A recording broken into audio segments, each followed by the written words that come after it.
Hello, Grace, and welcome back to Cover to Cover.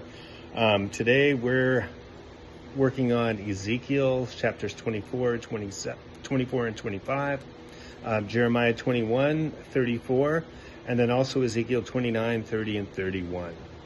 So let us begin. In Ezekiel 24, it begins with the death of Ezekiel's wife. Ezekiel is told not to mourn. And there's the question, will he be allowed to mourn later for his life, the loss of his wife? The loss of his wife is analogous to the loss of the temple in Jerusalem. Ironically, the people of Israel are continually disobedient towards God, yet they revere the temple as if it provided a sense of assurance for their own protection. When Ezekiel is prohibited from mourning, the lack of a mourning ritual indicates a collapse of this communal identity.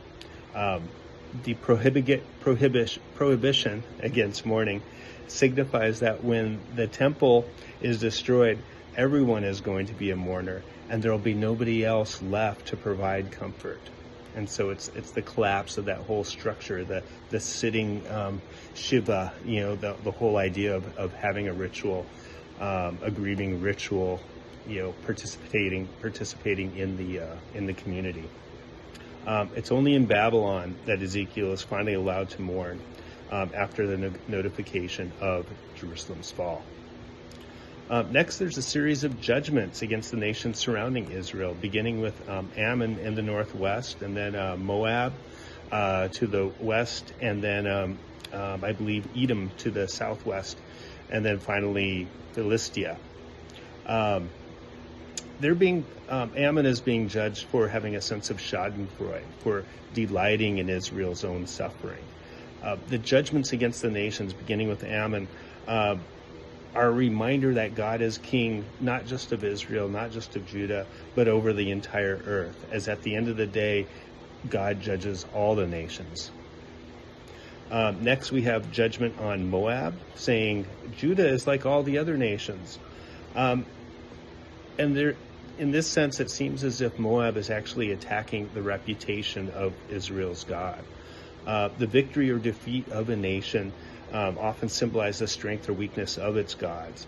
That Israel's God would allow Israel to suffer judgment is a seeming contradiction that the ancient world had difficulty understanding.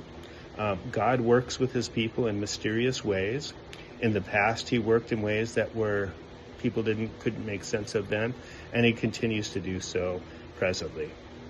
Next, we have judgment on Edom and Philistia, both nations that had long-time wars and strife with Israel. And then our reading for today shifts to the book of Jeremiah. Here we have a focus on the royal house of Judah's king Zedekiah. And it starts off in chapter 34 with a warning that, Zedekiah is going to be conquered. Babylon is going to come in here.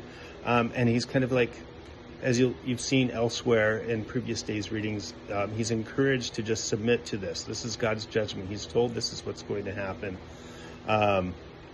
And he's promised that if he does so, that he's going to die peacefully. Everything's going to go fine. He's going to meet Nebuchadnezzar and things are going to be cool. However, immediately after this promise, King Zedekiah makes a covenant and he frees the Hebrew slaves, but then he turns around and enslaves them again.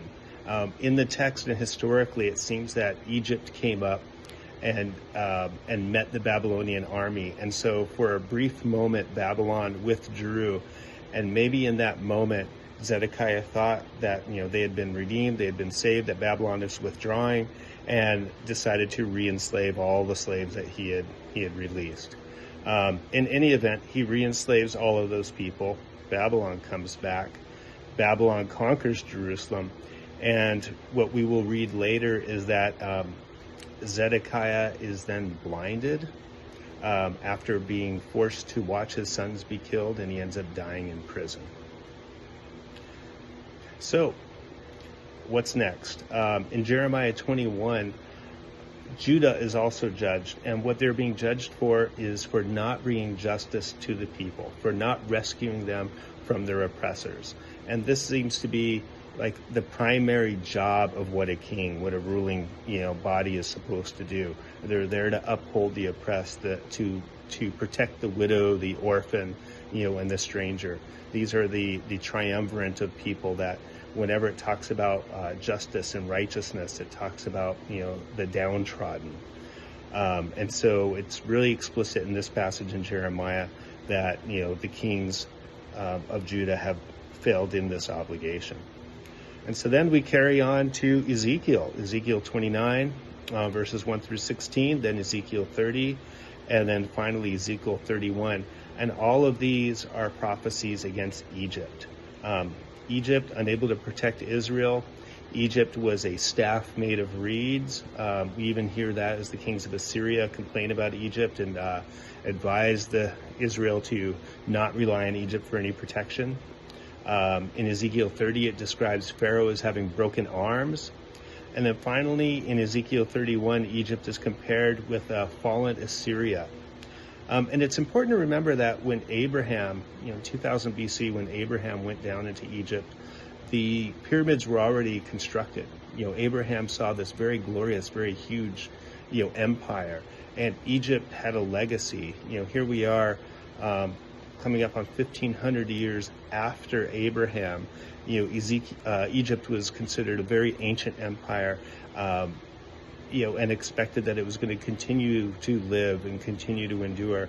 But right here, God says that just because you're an ancient empire, just because you've been around for a millennia, doesn't mean that you cannot be conquered. And just as Assyria came and was huge and fell and went away, so too, Egypt, you're going to get your comeuppance.